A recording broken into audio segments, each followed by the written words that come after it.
सभी श्रोताओं का कबीर के दोहे में हार्दिक स्वागत अभिनंदन। आज के इस वीडियो में आप सभी के सामने प्रस्तुत है कबीर जी का एक दोहा और उसकी विस्तृत व्याख्या। लक्ष्य कोस जो गुरु बसै, दीजय सुरति पठाय, शब्द तुरी असवार होय, छिन आवै छिन जाय। गुरु या परम सत्य वह तुमसे भौतिक रूप से कोसों दूर प्रतीत हो सकता है, लेकिन वह दूरी वास्तविक नहीं है। दूरी तुम्हारी नींद है, दूरी तुम्हारी अनुपस्थिति है, दूरी तुम्हारी बेहोशी है। तुम कहते हो गुरु दूर है, मैं तुमसे कहता हूँ तुम दूर हो, गुरु नहीं। तुम स्वयं से ही इतनी दूर निकल गए हो कि अब तुम्हें हर आत्मीय चीज पराई और दूर मालूम होती है। दूर आंखों से दिखाई देती है, चेतना से नहीं। देह की दूरी का सत्य से कोई संबंध नहीं। गुरु और शिष्य दो शरीर हो सकते हैं, लेकिन उनकी चेतना एक ही बिंदु पर कंपित होती है। विज्ञान कहता है कि यदि दो कण कभी एक दूसरे के संपर्क में रहें तो उन्हें ब्रह्मांड के दो विपरीत छोरों पर भी रख दिया जाए, फिर भी उनके बीच का संबंध नहीं टूटता। एक कण में जो हलचल होगी वही तत्क्षण दूसरे में भी होगी, उनके बीच समय नहीं लगता। अध्यात्म की भाषा में यही गुरु शिष्य का संबंध है, जिसे साहब कबीर लक्ष्य कोस कह रहे हैं। और विज्ञान धीरे धीरे उसी द्वार पर आ पहुंचा है जहां अध्यात्म सदियों से बैठा मुस्कुरा रहा है। इसलिए साहब कबीर कहते हैं, दीजय सुरति पठाए। सुरति का अर्थ है तुम्हारी होश भरी उपस्थिति, तुम्हारी पूर्ण सजगता।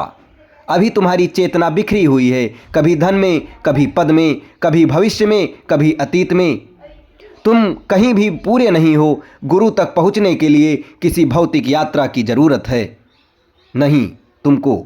यदि तुम केवल शरीर से गुरु के पास बैठे हो तो तुम मीलों दूर हो सकते हो, लेकिन यदि तुम्हारी सुरति जागृत है तो फासला शून्य है। यदि तुम वहां होने की कला जानते हो तो तुम 7 समंदर पार होकर भी गुरु के हृदय की धड़कन सुन सकते हो। दूरी केवल अहंकार की एक छाया है। मैं हूँ इसलिए फासला है। जहाँ मैं गिरा वहाँ गुरु और तुम एक ही प्राण के दो स्पंदन हो।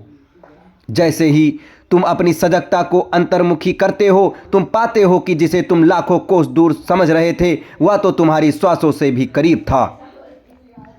प्रेम में कोई दूर नहीं होता, प्रेम का अपना गणित है। वहाँ एक और मिलकर दो नहीं होते, वहाँ एक और एक मिलकर शून्य हो जाते हैं और उसी शून्य में मिलन घटित होता है। प्रेम का अर्थ ही यही है कि दो होने का भ्रम गिर गया। शब्द तुरी असवार होए। ये शब्द कोई व्याकरण नहीं है, ये कोई मंत्र नहीं है जिसे तुम जीभ से रट सको। ये वह अनहद नाद या शुद्ध बोध है जो तुम्हारे भीतर सब सुनाई देता है। जब तुम्हारा शोर शांत होता है ना, तुरी का अर्थ है घोड़ा, पर यह कोई साधारण घोड़ा नहीं, ये भाव की गति है। विचार की गति बहुत धीमी है, वह रेंगता है। विज्ञान कहता है प्रकाश की गति सबसे तेज है, पर अध्यात्म कहता है भाव की गति अनंत है। जैसे ही तुम गुरु के शब्द पर सवार होते हो ना, तो तुम यात्रा नहीं करते, तुम छलांग लगाते हो। विचार तुम्हें धीरे धीरे ले जाएगा और शायद कहीं ना पहुंचाए, लेकिन भाव तुम्हें तत्क्षण वहीं खड़ा कर देता है जहां सत्य है। छिन आवे छिन जाए। लोग पूछते हैं सत्य को पाने में कितने जन्म लगेंगे। समय तो वहाँ लगता है जहाँ दूरी हो। जहाँ दूरी है ही नहीं वहाँ समय कैसा। दूरी नींद की है तो तुम जागने में कितना समय लगा सकते हो? बस एक क्षण। ये सुरति योग की महिमा है, यानी ये मिलन पलक झपकते तत्क्षण ही घटित हो जाता है। ये मिलन कोई लंबी यात्रा नहीं है कि तुम कल पहुँचोगे। जैसे ही तुम सूरत के तार जोड़ देते हो वैसे ही प्रकाश हुआ और समय और स्थान विदा हो जाते हैं। तुम यहीं बैठकर उस पार की सुगंध ले सकते हो। तुम इसी क्षण में बैकुंठ का अनुभव कर सकते हो। वह तुम्हारे भीतर का ही एक खिला हुआ फूल है। गुरु कहीं बाहर नहीं है, वह तो तुम्हारे भीतर तुम्हारी प्रतीक्षा में है। तुम बस अपनी नींद तोड़ो, अपनी आंखें खोलो और देखो, सत्य के सिवाय यहाँ और कुछ भी नहीं है और कुछ भी नहीं है।